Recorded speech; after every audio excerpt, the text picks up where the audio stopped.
बिस्मिल्लाहिर्रहमानिर्रहीम। आज हम अपना लेक्चर का आगाज़ करते हैं। क्लास 6 मैथमेटिक्स का ये फर्स्ट लेक्चर है, जिसमें हम यूनिट नंबर 5 स्टार्ट करने जा रहे हैं।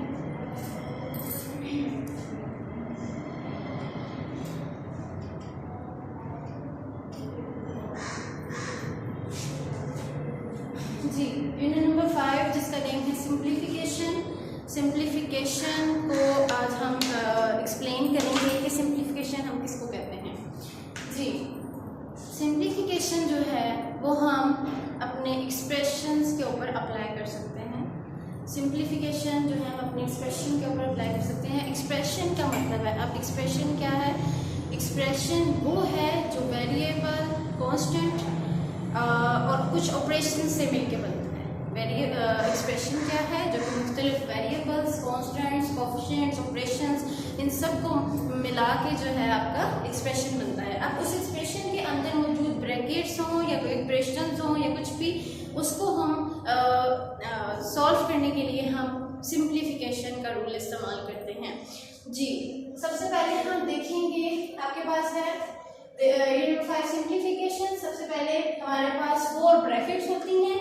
वो 4 ब्रैकेट्स जो कि हमें हेल्प करेंगी इस एक्सप्रेशन को सिंप्लीफाई करने के लिए। जी, सबसे पहले आपके पास है फर्स्ट ब्रैकेट जो यहाँ पे दिख रही है, दिस वन, जिसको हम कहते हैं बार को दूसरे लफ्जों में हम कहेंगे विनिकुलम। नंबर 2 के ऊपर आपके पास है दिस वन, जिसको हम कहते हैं राउंड ब्रैकेट, और राउंड ब्रैकेट को दूसरे लफ्जों में हम कहेंगे कर्व्ड और पैरेंथेसिस। राउंड ब्रैकेट को ही दूसरे लफ्जों में कर्व्ड और पैरेंथेसिस भी कहा जाता है। नंबर 3 पे जो ब्रैकेट है आपके पास वो है दिस वन, जिसको हम बोलते हैं कर्ली ब्रैकेट। कर्ली ब्रैकेट का दूसरा नाम ब्रेसेस है। कर्ली ब्रैकेट को ही दूसरे लफ्जों में हम ब्रेसेस भी कह सकते हैं। नंबर 4 पे आपके पास है दिस वन, जिसको हम बॉक्स ब्रैकेट बोल रहे हैं।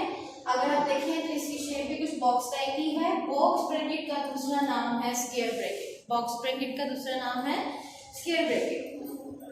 जी, अब ये 4 टाइप्स हमने पढ़ी हैं किसकी? ब्रैकेट्स की, जो कि हमें हेल्प करेंगी अपने एक्सप्रेशन को सिंप्लीफाई करने के लिए। जैसे कि हमारी यूनिट का नाम है सिंप्लीफिकेशन, तो उसको एक्सप्लेन मैं कर रही हूँ कि अपने एक्सप्रेशन को सिंप्लीफाई करने के लिए हम ये 4 टाइप्स की ब्रैकेट्स यूज करते हैं। इसके अलावा आपने ऑपरेशंस भी पढ़े होंगे, जो हम बचपन से ही 4 ऑपरेशंस पढ़ते आ रहे हैं। Number 1 is addition, number 2 is subtraction, number 3 is multiplication and number 4 is division. अब इन्हीं ऑपरेशंस में और कुछ ऑपरेशंस और कुछ ब्रैकेट्स ऐड कर दी गई हैं, वो है ये 4 ब्रैकेट्स। और ये 4 ब्रैकेट्स और ये ऑपरेशंस में के क्या करते हैं? एक्सप्रेशन बनाते हैं, और वही एक्सप्रेशन को हम सिंप्लीफाई करने के लिए इनको यूज करेंगे। जी, उसके बाद कुछ मैं आपको एक्सप्लेन करती जाती हूँ बोर्ड-मैस रूल, जो कि हम अपने बचपन से पढ़ते आ रहे हैं कि बोर्ड-मैस रूल क्या होता है। बोर्ड-मैस रूल का मतलब है बी डिनोट कर रहा है ब्रैकेट को, और डिनोट कर रहा है ऑफ को। और यहाँ मैं आपको बताती जाऊँ कि ऑफ का मतलब है, वैसे तो इंग्लिश में जो ऑफ है वो एक अलग है, मगर यहाँ पे मैथमेटिक्स में जो ऑफ का मतलब है मल्टीप्लिकेशन, यानी कि जिन 2 वैल्यूज के दरमियान में ऑफ का वर्ड अगर लिख दिया जाएगा मैथमेटिक्स में, तो उसमें हम क्या करेंगे? उन 2 वैल्यूज को मल्टीप्लाई करेंगे।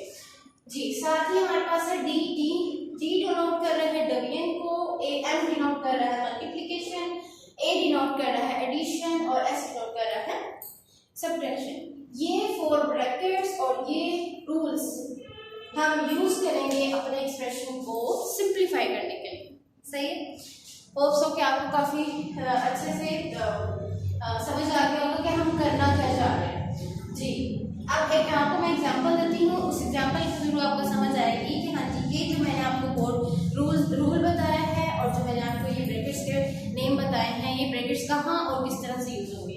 जी, यहाँ पे आप देख रहे हैं एक क्वेश्चन लिखा है, जो कि आपकी एक्सरसाइज का भी पार्ट है। तो इसमें बहुत से ब्रैकेट्स यूज की गई हैं और कुछ ऑपरेशंस यूज किए गए हैं। अब इसको हमने सिंप्लीफाई कैसे करना है, तो वो हम देखते हैं। हम इनको सिंप्लीफाई करेंगे अपने रूल्स को फॉलो करते हुए। यहाँ आप देख रहे हैं एक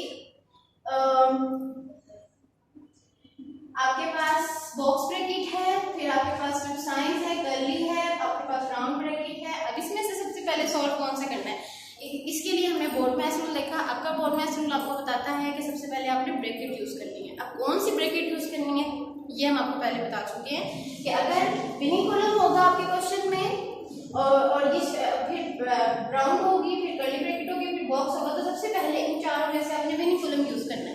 मगर आप अपने क्वेश्चन देखिए तो हमारे इस क्वेश्चन में बार जिसको बोल रहे हैं और जिससे लफ्ज में विनिंग कॉलम वो मौजूद नहीं है। हमारे पास यहाँ पर राउंड ब्रैकेट है, कर्ली ब्रैकेट है और बॉक्स ब्रैकेट है। तो इन तीनों में से हम सबसे पहले कौन सी ब्रैकेट इस्तेमाल करेंगे, यूज करेंगे, सॉल्व करेंगे, वो है आपके पास राउंड ब्रैकेट। ठीक हो गया। राउंड ब्रैकेट के अंदर आप देखिए तो आपके पास दो साइंस है, प्लस और माइनस। अगर हमारे इस क्वेश्चन में इसी एक ब्रैकेट में एडिशन, सब्ट्रैक्शन, मल्टीप्लिकेशन और डिवीजन चारों साइंस होते तो हम उन सब में से सबसे पहले डिवीजन सॉल्व करते, फिर मल्टीप्लिकेशन, फिर एडिशन और फिर सब्ट्रैक्शन। मगर यहाँ अगर हम देखें तो इस ब्रैकेट के अंदर जस्ट टू साइंस हैं जो कि एडिशन है और सब्ट्रैक्शन है। तो इसीलिए हम देखेंगे, हम सिर्फ एडिशन और सब्ट्रैक्शन में देखेंगे कि इन दोनों में से कौन सा पहले सॉल्व होगा। तो वो बोर्ड-मैस रूल हमारा हमें ये भी बता रहा है कि अगर एडिशन और सब्ट्रैक्शन है तो सबसे पहले एडिशन सॉल्व करो, फिर सब्ट्रैक्शन सॉल्व करो। जी यहाँ पे देखिए ये एडिशन है, ये सब्ट्रैक्शन है, जिन दो वाले से एडिशन आ रहा है हम सबसे पहले उसको सॉल्व करेंगे। जी सबसे पहले हमने सॉल्यूशन लिखा है, अपने क्वेश्चन को रीराइट करेंगे और सबसे पहला काम अगर आप देखें तो यहाँ पे आपको दिख रहा है कि होल वैल्यूज हैं। आपने अपने 5 क्लास में पढ़ा होगा कि होल वैल्यूज आप यूज करते थे, जिसके साइड पर एक नंबर होता है और डिनोमिनेटर और न्यूमिनेटर मौजूद होता है। ठीक है, तो हमने करना क्या है, सबसे पहला काम आप अपने डिनोमिनेटर को इस साइड वाले नंबर से क्या करेंगे, होल नंबर से जिसको हम बोलते हैं उससे मल्टीप्लाई करेंगे। ये दोनों आपस में मल्टीप्लाई होंगे और फिर जो आंसर आएगा वो ऊपर वाले से ऐड हो जाएगा। जी डिनोमिनेटर मल्टीप्लाई हो रहा है होल नंबर से, 24 को 1 से मल्टीप्लाई किया तो 24 आता है। फिर 24 में जो आपका न्यूमिनेटर को आप अपने होल नंबर से मल्टीप्लाई करेंगे, फिर जो आंसर आएगा उसको आप ऐड कर देंगे अपने डिनोमिनेटर के साथ। 24 1 are 24 और फिर 24 में 1 ऐड किया तो आपके पास आ गया 25 और जो आपका न्यूमिनेटर वो है वो एज इट इज आपका नीचे ही आ जाएगा। क्या किया मैंने, अगेन मैं आपको एक्सप्लेन करूंगी, आगे भी आपको करते जाऊंगी तो आपको ज्यादा अच्छा समझ आएगी कि आपने न्यूमिनेटर को होल नंबर वाले वैल्यू से मल्टीप्लाई किया, फिर जो आंसर आएगा उसको आप अपने डिनोमिनेटर में ऐड कर देंगे। सही हो गया। अगेन आगे भी हम इसी तरह करते जाएंगे, बाकी वैल्यूज एज इट इज देते जाएंगे। 4 1 4, 4 में 1 प्लस किया तो 5 5/4। जो आंसर फाइनल आंसर आएगा होल नंबर से मल्टीप्लाई करने के बाद अब डिनोमिनेटर को ऐड करने के बाद वो ऊपर लिखेंगे और जो आपका नीचे डिनोमिनेटर है क्या है वो आप नीचे लिखिए। अगेन 10 1 10, 10 में 1 प्लस किया 11/10, 5 1 5, 5 में 2 प्लस किया 7/5, 4 1 4, 4 में 1 प्लस किया 5/4। ये हमने अपना होल नंबर को सॉल्व कर लिया है। ठीक हो गया। क्या करना है, डिनोमिनेटर को होल नंबर से मल्टीप्लाई किया और उसको न्यूमिनेटर में ऐड कर दिया। अब हम क्या करेंगे,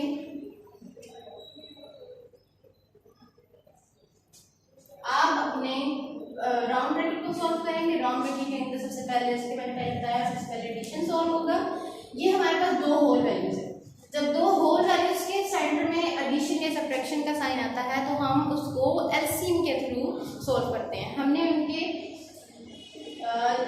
नीचे वाली वैल्यूज का क्या करना आता है, जिसको हम क्या बोलते हैं डिनोमिनेटर बोलते हैं, उनका एलसीएम लेना है। डिनोमिनेटर का क्या लेना, एलसीएम। आप देख रहे हैं कि 10 और 5 है, जिस वैल्यूज को हमें सॉल्व करना है उनका डिनोमिनेटर 10 और 5 है, तो आप सबसे पहले उनका एलसीएम लेना है। एलसीएम किस तरह से लेंगे, ये देखिए किस पे जा रहा है, कौन से टेबल पे, 5 पे। 5 2 जा 10, 5 1 जा 5, अगेन 2 1 जा 2, 5 मल्टीप्लाई बाय 2 और 5 2 जा क्या हो गया 10।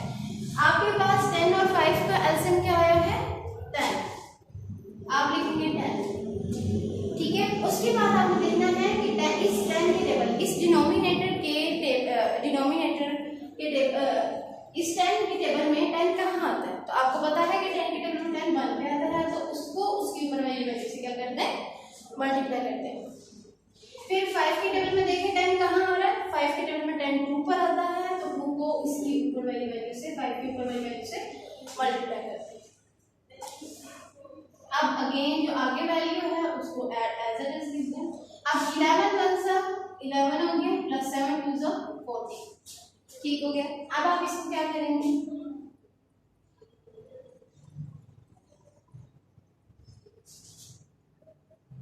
अगेन देखिएगा 11 प्लस 14 कितने होते हैं जी, 11 प्लस 14, यहाँ देखिए 1 में 4 प्लस किया 5 आ गया, 1 प्लस किया तो 2 आ गया, तो 25 डिवाइडेड बाय 10 माइनस 5 बाय 4। इसके बाद देखें प्लस वाली वैल्यू सॉल्व हो चुकी है। अब लास्ट में आपके पास इस ब्रैकेट के अंदर अभी भी माइनस का साइन मौजूद है, तो ये ब्रैकेट अभी भी सॉल्व होगी जब तक इसके अंदर कोई ऑपरेशन मौजूद रहेगा। अब हम माइनस वाले साइन को एज इट इज सॉल्व करते हैं कि इसके अंदर इसके डिनोमिनेटर का एलसीएम ले लेंगे, जो कि डिनोमिनेटर है 10 और 4,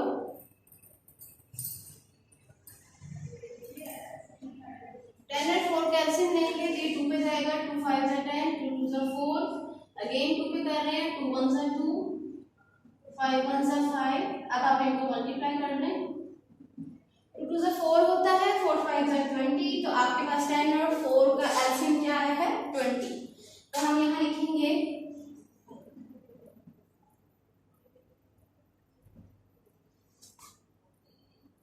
जी 20 लिखेंगे। 10 की जगह देखिए 20 कहाँ पर आता है, यू नो वेरी वेल कि 10 2 जा 20, तो 2 को इसकी ऊपर वाली वैल्यू से मल्टीप्लाई किया। 4 के टेबल में देखिए 20 कहाँ आता है, 4 के टेबल में 25 पर आता है, 4 5 जा 20, 4 के ऊपर वाली वैल्यू को उससे मल्टीप्लाई करते हैं, यानी 5 से मल्टीप्लाई करते हैं। 25 2 जा अगर आप देखें तो आपके पास आएगा 50 माइनस 5 5 जा 25 जी, सही हो गया। इसके बाद अभी भी ये ब्रैकेट सॉल्व नहीं हुई, जब तक इस वैल्यू के इस ब्रैकेट के अंदर सिंगल वैल्यू मौजूद नहीं होगी तब तक हम इसको सॉल्व करते रहेंगे जी। 50 माइनस 25, 50 माइनस 25 क्या होगा 25 और डिवाइडेड बाय 20 जी। अब देखिए जिस ब्रैकेट को हम सॉल्व करना चाह रहे थे राउंड ब्रैकेट, उसके अंदर अब सिंगल वैल्यू मौजूद है। अब इसके बाद हम नेक्स्ट करेंगे, जब इस ब्रैकेट के अंदर सिंगल वैल्यू आ जाएगी तो आप उसको ब्रैकेट से बाहर निकाल देंगे, आप उस वैल्यू को ब्रैकेट से बाहर निकाल देंगे। यहाँ से अगर हम सॉल्व कर लेते हैं, ये देखिएगा इसी से आगे कंटिन्यू कर रहे हैं।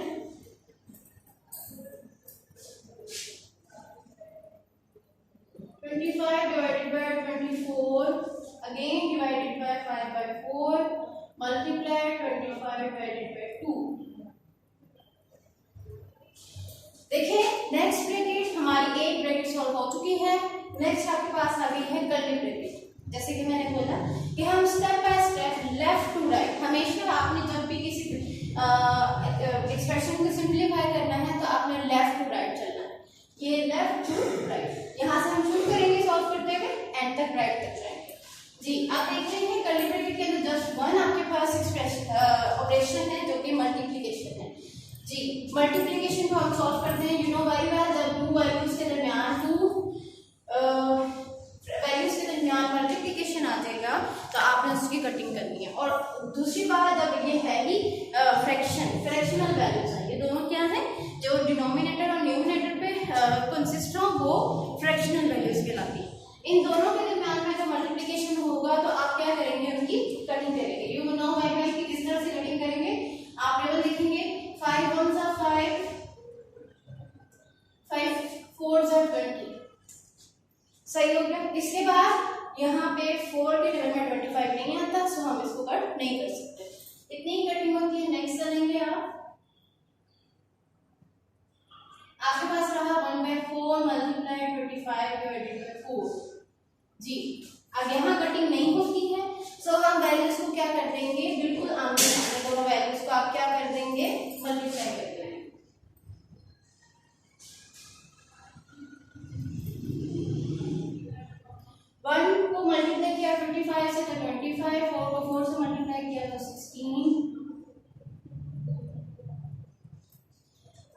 पे जैसे कि मैंने बोला कि जब तक ब्रैकेट के अंदर सिंगल वैल्यू नहीं आ जाएगी तब तक आप उसको क्या करते रहेंगे, सॉल्व करते रहेंगे। अब हमारे पास हमारे कर्ली ब्रैकेट के अंदर सिंगल वैल्यू मौजूद है, हम उसको ब्रैकेट से बाहर निकाल देते हैं। 25 16। अब आप देख रहे हैं डबीएन आपके पास आ गई है, लास्ट में जस्ट वन ब्रैकेट रह गई है और उसके अंदर एक ही ऑपरेशन मौजूद है जो कि है डबीएन। जी, डबीएन को किस तरह से सॉल्व कर सकते हैं? डबीएन को सॉल्व करने का कोई अलग से मेथड नहीं है, मगर हम अपने डबीएन को अगर मल्टीप्लिकेशन में चेंज कर दें तो हम उसको जिस तरह से मल्टीप्लिकेशन वाली वैल्यूज को सॉल्व करते हैं उसी तरह से सॉल्व कर सकते हैं। यानी कि जब हम अपने डबीएन को मल्टीप्लाई में चेंज करेंगे, ये डबीएन का साइन है, इसको आप मल्टीप्लाई में चेंज कर रहे हैं, तो आपने इसके first value as it is, डबीएन जो है मल्टीप्लाई में चेंज हुआ तो उसका इफेक्ट दूसरी वैल्यू के ऊपर पड़ेगा। दूसरी वैल्यू क्या होगी? दूसरी वैल्यू का रेसिप्रोकल ले लोगे। क्या ले लोगे? रेसिप्रोकल। रेसिप्रोकल का मतलब है कि डिनोमिनेटर न्यूमिनेटर की जगह चला जाएगा और न्यूमिनेटर डिनोमिनेटर की जगह पे चला जाएगा। आप देखिए वही सिनेरियो रह गया है जिस तरह से हम पहले मल्टीप्लाई वाली वैल्यूज को सॉल्व कर रहे थे। आप यहाँ पे पहले कटिंग कर सकते हैं, कटिंग करने के बाद आप उनको सिंपलीफाई मल्टीप्लाई भी कर सकते हैं। 25 1 से 25, 25 1 से 25। फिर नेक्स्ट यहाँ पे कटिंग अगर आप देखें तो ये 2 पे भी कट हो सकते हैं बिकॉज इनके लास्ट वैल्यू क्या है इन दोनों नंबर्स की 4 और 6, मगर आप इसको 4 पर भी कटिंग कर सकते हैं। 4 4 जा 16, 4 6 जा 24, 4 4 जा 16, 4 6 जा 24। अब जो बाकी रह गया है आपके पास हम वो लिख देते हैं 1/6 मल्टीप्लाई बाय 4/1। जी, अब यहाँ पे अगेन कटिंग हो सकती है, 2 3 जा 6, 2 2 जा 4, सही है। इसके बाद जो आपके पास रह गया है वो देखें 1/3 मल्टीप्लाई बाय 2/1। अब आप इसको सिंपलीफाई कर लें, 1 2 जा 2, 3 1 जा 3। इस ब्रैकेट के अंदर भी लास्ट में सिंगल वैल्यू मौजूद है तो आपने इसको ब्रैकेट से बाहर निकाल दिया। जी, ये इस क्वेश्चन का आपका फाइनल आंसर है। Thank you.